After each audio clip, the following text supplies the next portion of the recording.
Hello everyone, ये है English series का लेसन नंबर 26 जिसमें आज हम फ्यूचर कॉन्टिन्यूस टेंस पढ़ेंगे। फ्यूचर कॉन्टिन्यूस टेंस, फ्यूचर मतलब भविष्य यानी आने वाला, कॉन्टिन्यूस मतलब लगातार, टेंस मतलब काल। फ्यूचर कॉन्टिन्यूस टेंस में वो सेंटेंस या वो वाक्य बोले जाते हैं जिसमें हम ये बोल रहे हैं कि कोई काम आगे हो रहा होगा, यानी कंटिन्यूसली भी चल रहा होगा और आगे होगा, अभी नहीं हुआ है और ना पहले कभी हुआ था, आगे होगा। ठीक है, तो इन सेंटेंस को आप कैसे पहचानोगे? इसके एंड में हिंदी के सेंटेंस में एंड में रहा होगा, रही होगी और रहे होंगे लिखा होता है। ठीक है, जैसे वो जा रहा होगा, वो खा रहा होगा।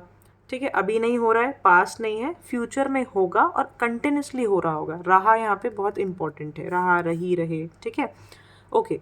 क्या काम है वो मैंने बता दिया। कोई कॉन्टिन्यूस एक्शन अगर आपको दिखाना है जो फ्यूचर में होगा, उसको दिखाने के काम आता है। क्या रूल है?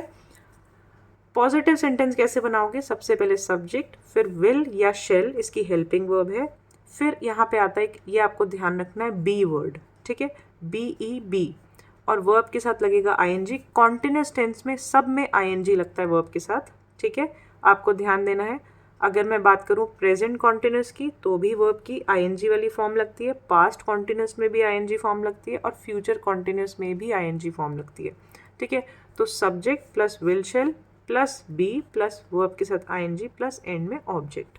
नेगेटिव बनाना है, नेगेटिव बनाने का सिंपल सा रूल है, जहाँ पे हेल्पिंग वर्ब है उसके आगे लगा दो नॉट। तो हेल्पिंग वर्ब ये रही विल और शेल, उसके आगे आ गया नॉट, बाकी सब सेम। क्वेश्चन बनाना है तो विल शेल हेल्पिंग वर्ब को उठा के कर दो सबसे आगे, तो विल शेल आ गया आगे, बाकी सब अपनी जगह एज इट इज रहेगा, एंड में क्वेश्चन मार्क। ठीक है, नेगेटिव बनाना है, नेगेटिव क्वेश्चन बनाना है। ठीक है, नॉट भी होगा और क्वेश्चन भी होगा। तो विल शेल, फिर से ये जो नॉट वाला सेंटेंस है उसका विल शेल यहाँ से मतलब हेल्पिंग वर्ब उठा के फर्स्ट नंबर पे लगा दो सबसे पहले, बाकी सब एज इट इज़ रहेगा। ठीक है, कैसे यूज़ करना है देखो, एक एग्जाम्पल से समझते हैं। मान लो मुझे सेंटेंस बोलना है, वो गाड़ी चला रहा होगा। ठीक है, एंड में देखो रहा होगा है, वो गाड़ी चला रहा होगा। तो ही, मुझे पता है एक लड़के की बात हो रही है, तो he will be driving the car. Will रहा होगा है, फ्यूचर है तो इसलिए विल लगाया। बी साथ में आता है, रूल है। ड्राइविंग ING फॉर्म है ड्राइव की, और object the car. He will be driving the car. वो गाड़ी नहीं चला रहा होगा, तो ही विल के आगे विल हेल्पिंग वर्ब है, उसके आगे लगा दो not. He will not be driving the car.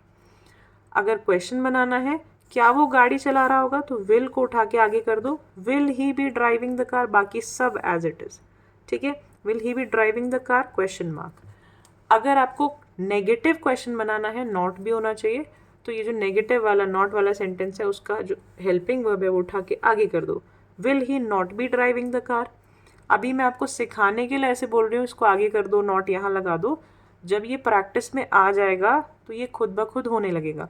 आपको ऐसे याद रखने की ज़रूरत नहीं होगी कि नॉट को आगे करना है, विल को पीछे करना है, ऐसे नहीं करना पड़ेगा। जब आप प्रैक्टिस में आ जाओगे, बार बार बोलोगे सेंटेंसेस, बार बार फ्रेम करोगे सेंटेंसेस को, तो ये सोचने की ज़रूरत नहीं पड़ती है। जैसे आपको हिंदी को, जो भी आपकी मदर टंग है, उसको बोलते टाइम सोचने की ज़रूरत नहीं पड़ती, क्योंकि आपको पता चल गया है, वो आपकी माइंड की प्रोग्रामिंग में ऑलरेडी फिट हो गया है। इंग्लिश को क्यों सीखना पड़ रहा है? क्योंकि प्रोग्रामिंग अभी हुई नहीं है। ठीक है, वो आपकी मदर टंग नहीं है, बचपन से नहीं बोल रहे हो, तो इसीलिए अगर यूज़ में लाओगे ना तो अपने आप पता चल जाएगा। राइट, अब एक चीज़ यहाँ पे आपको दिखा होगा, विल और शेल, दो वर्ड्स। विल और शेल का यूज़ में बहुत कन्फ्यूजन होती है बच्चों को। मैं एक छोटा सा और सिंपल सा तरीका बताऊंगी कि विल और शेल में आपको कन्फ्यूजन ना हो। बाकी शेल का जो टॉपिक है वो आगे हम पढ़ेंगे। मॉडल्स एक टॉपिक होता है जिसमें कैन, कुड और इसके जैसे और भी हम शुड, वुड, इस तरह के टॉपिक, हम इस तरह के वर्ड्स सीखते हैं। तो शैल भी मॉडल कैटेगरी का वर्ड है, तो इसको हम आगे डिटेल में पढ़ेंगे। अभी के लिए आपको बस ये जानना है, विल और शेल का यहाँ पे जो मतलब है, यानी जो डिफरेंस है, वो सिर्फ इतना है कि विल तो सबके साथ लग सकता है, शेल जो है हम आई और वी के साथ लगाते हैं। यानी मैं अपनी बात कर रही हूँ और हमारी, प्लूरल, या अपनी आई मैं यूज़ कर रही हूँ सेंटेंस में, आई और वी, तो शेल लगाना है। बाकी कुछ भी हो तो विल लगाओ, सिंपल सा लॉजिक है। ठीक है, आगे बढ़ते हैं। मैं आपको एक आए का एग्जाम्पल भी दिखा देती हूँ। जैसे मुझे बोलना है कि मैं गाड़ी चला रही होंगी, ठीक है, मैं गाड़ी चला रही होंगी, तो मैं बोलूँगी आई। अब यहाँ पे विल नहीं आएगा, I shall be driving the car, I shall be driving the car, ठीक है, क्योंकि आई है। ऐसे ही हम गाड़ी चला रहे होंगे तो we shall be driving the car, ठीक है, वी के साथ आई के साथ शेल आ रहा है, राइट। वो गाड़ी चला रहा होगा, he will be driving the car.